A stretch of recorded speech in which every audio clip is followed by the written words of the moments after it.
O rebaixamento teve um capítulo importante hoje, não é, Tadeu? Com direito a um duelo entre goleiros. Um deles entregou, o outro foi bem até o final, foi bem demais. Foi uma espécie de final na parte de baixo da tabela. A agonia continua. Não é dia de sorrisos. São rostos concentrados vivendo um momento de tensão máxima. Na tabela do Campeonato Brasileiro, Corinthians e Goiás entraram em campo nesta situação, na fronteira da zona do rebaixamento. O Goiás dentro, o Corinthians um passo do lado de fora. E a distância para os adversários mais acima já é grande demais. Por isso, os dois times fazem jogo tão nervoso, brigado, discutido. Um jogo sem bola perdida. Um jogo de dois grandes goleiros. Arley do Goiás. Principalmente Felipe do Corinthians. Sempre ele. Mais uma vez, Felipe é salvador. Tira Finazzi. O rebote do Chiquinho, Felipe! Mas a torcida corintiana sabe que algumas bolas nem o Felipe pega. Como essa, que bateu no Fábio Ferreira e se ofereceu para o Paulo Baier. Paulo Baier, Goiás 1-0. Um gol que pode empurrar o timão para a segunda divisão, que arranca lágrimas no Parque São Jorge, sede do Corinthians, onde torcedores sofrem assistindo à partida. Mas 7 minutos depois, veio o lance contra o desespero paulista. Fábio Ferreira pulou para Dedéu, meteu a cabeça na bola e mandou para a rede. 1-1, eram 7 jogadores no mesmo metro quadrado, mas o dono do pedaço era o Fábio Ferreira. E os donos do Serra Dourada? Em alguns momentos, os 15 mil corintianos que foram para Goiânia sentiram-se donos do estádio. O Corinthians melhorou no segundo tempo. E esse chute do Bruno Bonfim? Se não é o Arley, é no cantinho. Mas quando parecia que não havia mais Goiás, veio o lance mais tenso do jogo. Primeiro porque foi feio. O Irã foi tirar de bicicleta e acertou o Arisson em cheio. Nada grave com o Arisson. E principalmente porque foi pênalti. De um lado, o grande nome do Goiás, Paulo Baier. Do outro, o herói corintiano, Felipe. Em um lance, pode estar o futuro de dois grandes clubes, de duas grandes torcidas. E vem a cobrança. Paulo Baier na bola, Felipe no gol, Paulo Baier na bola, Felipe! Felipe! Mais uma vez, Felipe! Uma defesa mais comemorada do que gol. A defesa mais importante de um goleiro que se acostumou a ser salvador. Felipe, Corinthians 1, Goiás 1. Os dois times seguem colados um no outro. Há 2 rodadas de saber quem cai e quem fica. O Flamengo voltou para a 3ª posição na classificação. E a torcida do Flamengo quebrou mais um recorde.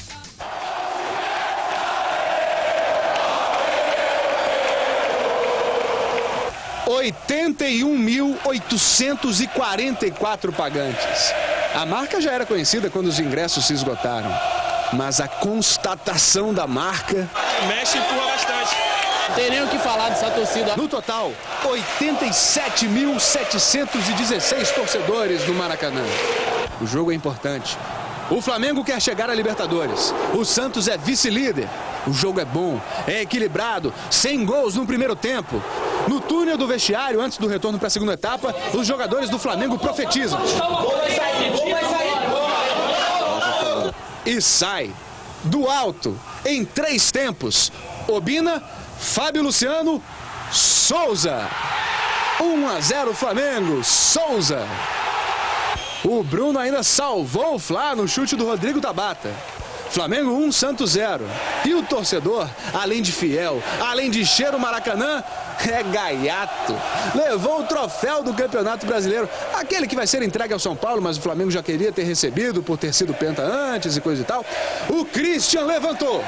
Foi fácil, é de isopor, né? Mas a farra foi pra valer. Para o Atlético Mineiro, muitos gols e muitas comemorações. O Atlético Mineiro saiu na frente com um gol do Leandro Almeida.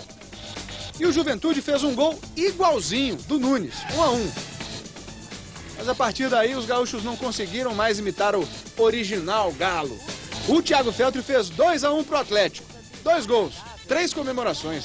O número 5 Chaves chegou pro cara a cara, quase beijo de comemoração. O Coelho, que já estava engraxando a chuteira do Thiago Feltre, queria continuar o trabalho e depois eles saíram pro Nana Neném. Comemoração 3-1. E quando o placar ficou 3-1 no gol do Marinho, o Marinho fez jus ao nome e foi pescar. Um amigo meu que o pai dele cria peixe e deixa a gente pescar lá sem cobrar nada. Para fechar a goleada, Éder Luiz. Atlético Mineiro 4, Juventude 1. O placar do jogo entre Figueirense e Vasco foi construído de uma maneira impressionante. A mensagem que ficou foi a seguinte: não relaxe antes da hora. O jogo era em Florianópolis, casa do Figueirense, mas o Vasco estava se sentindo no Rio de Janeiro. Fez 1-0 com o Conca. No segundo tempo, o Leandro Bonfim aumentou para 2-0. Vocês viram por onde passou a bola? Parece que furou as luvas do goleiro. E aos 16 minutos do segundo tempo, o Vasco vencia o Figueirense por 3-0. Passe do Conca e Allan Kardec fez o terceiro gol vascaíno. Aí você diz, 3-0, 16 do segundo tempo, acabou o jogo, né? Vitória do Vasco. Ah, é? Chicão, suave. Primeiro gol do Figueirense, 3-1. Peter, o gol mais batido e rebatido do Campeonato Brasileiro, 3-2. Eu ia até explicar o caminho que a bola percorreu até o gol, mas foi muito complicado. O importante é que quando o Peter chutou, a bola bateu na perna vascaína e tirou qualquer chance do goleiro Carlos. E aos 33 do segundo tempo, o Jean Carlos empatou a partida. Em 13 minutos de reação, o Figueirense se levantou do 3-0 e chegou ao 3-3. E não venceu o jogo numa virada espetacular porque a meia bicicleta do Jean Carlos saiu um pouquinho. E o chute do Peter foi uns 2 ou 3 centímetros mais alto do que devia. Ó, Figueirense 3, Vasco 3. Esse jogo do Vasco teve vários acidentes e incidentes. E não foi o único, não. São lances para deixar jogador de cara na grama. Se não dissessem que era briga pela bola, a gente podia até pensar que era briga. O Otacílio Neto quase enforcou Allan Kardec. O goleiro Cássio do Vasco levou o gol e foi de cara na trave. Mas o objeto mais violento do domingo foi a bola. E quem sofreu foi o Thiaguinho do Vasco. Saiu de campo de maca, mas depois voltou. O jogo Atlético Paranaense e Sport terminou 0-0. Mas o strike foi triplo. No jogo do São Paulo contra o Grêmio, a bateção de cabeça foi a tradicional, dupla. O Ramon caiu feio. Voltou pro jogo depois, mas primeiro saiu de maca. O Dagoberto caiu acrobático. Mas a queda mais importante do Dagoberto foi na falta do Léo. Pênalti pro São Paulo no Morumbi. Rogério Ceni na cobrança, fez a paradinha. Bateu bem. O goleiro Marcelo Groi foi na bola, mas não pegou. Rogério Ceni, São Paulo 1, Grêmio 0. Adivinha quem mandou bem mais uma vez na Espanha? O Real Madrid continua líder do Campeonato Espanhol e muito por causa desse aí, ó, que começou a jogada com um calcanhar. O Marcelo, ex-jogador do Fluminense, cruzou. E ele, Robinho, correu para cabecear. Mas Robinho, ele levou uma sorte danada para marcar o segundo gol do Real Madrid. E fez a jogadinha pela ponta, passando pelo marcador e fazendo o trabalho ficar fácil para o Raul. Mas o jogo contra o Mallorca foi difícil. O Real Madrid venceu por 4-3.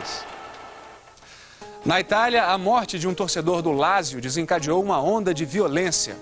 2 jogos foram adiados. Outra partida entre Atalanta e Milan foi suspensa, com apenas 7 minutos de jogo. E os 5 jogos que foram disputados começaram com 10 minutos de atraso em homenagem ao torcedor morto. Gabriele Sandri morreu durante um confronto com torcedores do Juventus, em Arezzo, a 200 quilômetros de Roma. Ele estava indo para Milão assistir ao jogo do Lazio contra o Internazionale. O tiro que atingiu o torcedor foi disparado por um policial. Em Bérgamo, local da partida entre Atalanta e Milan, os torcedores enfrentaram a polícia. Dentro do estádio, mais protestos. Se não fosse uma barreira de vidro, os torcedores teriam invadido o campo. Toni, capitão do Atalanta, tentou acalmar os manifestantes. Depois de o jogo ficar interrompido por 40 minutos, o árbitro suspendeu a partida, em nome da segurança. Festa verde e amarela em Copacabana. A seleção brasileira goleou o México e conquistou o título mundial do futebol de areia pela 11ª vez. A segunda seguida desde que a competição passou a ser organizada pela FIFA. Samba na areia, samba, abraços e muita festa.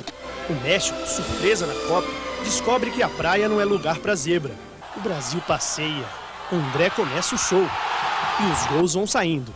Bruno, Benjamin, Betinho e até o goleiro não dá show, defende pênalti. E para completar a festa, o capitão Júnior Negão, 14 anos na praia, faz o 8º gol. Vitória por 8-2. Em Copacabana, o berço do futebol de areia, uma homenagem aos melhores do planeta. Brasil, o melhor jogador da Copa, o artilheiro do Mundial e o título de bicampeão.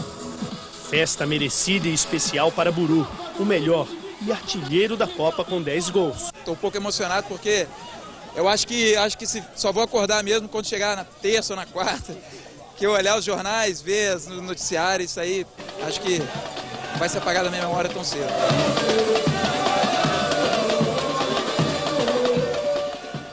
Na Copa do Mundo Feminina de vôlei, o Brasil tem 7 vitórias em 8 jogos. Itália e Estados Unidos seguem invictos. Restam 3 rodadas e as brasileiras estão em 3º lugar, colocação que vale vaga nas Olimpíadas de Pequim. Hoje foi dia de uma vitória fácil e alegre sobre a República Dominicana. O mascote da competição até que é simpático, mas falta um sorrisão. Seria fácil aprender, não com as dominicanas, porque a alegria delas vai acabar logo, e sim com o Brasil. Fazia tempo que elas não jogavam desse jeito, com uma felicidade a cada ponto, e com tanto bloqueio que costuma ser o ponto mais feliz. São 11 ao todo, o suficiente para deixar as adversárias com essa cara. No Brasil, ao contrário, cada jogador é feliz de um jeito diferente. Fabiana tem uma alegria gritada, Paula uma alegria escancarada, Sassá traz a alegria no braço. A alegria de Sheila é permanente. Ela faz 18 pontos e é a melhor em quadra.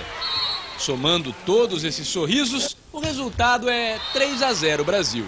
Na quadra, as brasileiras ensinam ao mundo uma lição. No dicionário do vôlei, jogar sério quer dizer jogar sorrindo. Parecem crianças que acabaram de brincar de vôlei. Tá todo mundo se dando super bem e bola pra frente, é isso aí. Alegria o tempo todo. A gente sabe que quando joga feliz, a gente joga melhor.